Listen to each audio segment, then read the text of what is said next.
Hey everybody, Pete Fletzer here, and welcome back to the SSW Network. Today I want to tackle something that's been popping up in the comment section a lot recently, especially on those videos where I talk about Star Wars theory. And the comments usually go a little like this. What you're doing is no different from what you say he's doing. You're grifting on the grifter. And you know what? I get it. It's actually a fair point.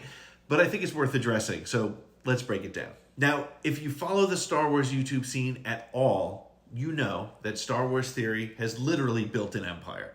When the Sequel Trilogy first came out, he was a big fan. He actually was excited. He liked the movies that came out. But over the years, his tone has shifted, and honestly, it's turned kind of dark. The reality is, Star Wars theory figured out something that a lot of content creators already know. Negativity sells.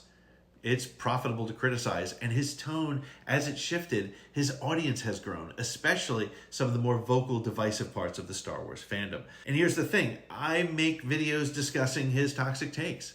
I've criticized the way he hosts and amplifies some of the most toxic voices in the fandom, including some YouTubers who have been shown to be bigoted and inflammatory under the guise of discussing a fandom. But let's be honest and let's talk about some of the numbers. Of the over 750 videos on the SSW network, 3 of the top 5 are commentaries on Star Wars theory. 5 of the top 10 videos are specifically commentary about toxicity online. Yeah, I get engagement from talking about it. He gets engagement by bashing the Disney era of Star Wars, and I get engagement by discussing him doing just that. Am I aware that commenting on him gets me clicks? Absolutely. But here's where the difference lies, and I think is really important. Yes, we both create content that gets clicks and engagement from discussing negativity, but my main aim isn't to stoke division. It's to call out that kind of behavior that I believe is harmful to the fandom. And when Star Wars Theory invites some of these voices onto his platform, when he goes on about things like woke, issues that aren't related to the show, what he's doing is he's creating more negativity. I'm doing it because I believe that there's value in holding these actions accountable and calling them out. That's where I draw the line. And yeah, we are definitely in a symbiotic relationship.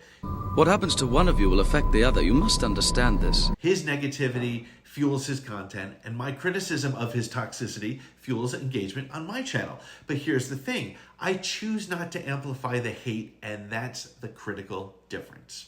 Look, we all benefit from engagement. That's the nature of this platform, but we try to create spaces for meaningful conversation. I want to bring attention to the fact that we as fans can have passionate disagreements without crossing the line into toxicity and hate. So, am I doing something similar to Star Wars theory? I guess on the surface, maybe, but I like to think we're coming from very different places, and we're using it to push back, to hopefully shine a light on that very negativity and ask, is that what we really want Star Wars fandom to be? And let me know what you think in the comments below, because I may be wrong. Is there more to it that I should be considering?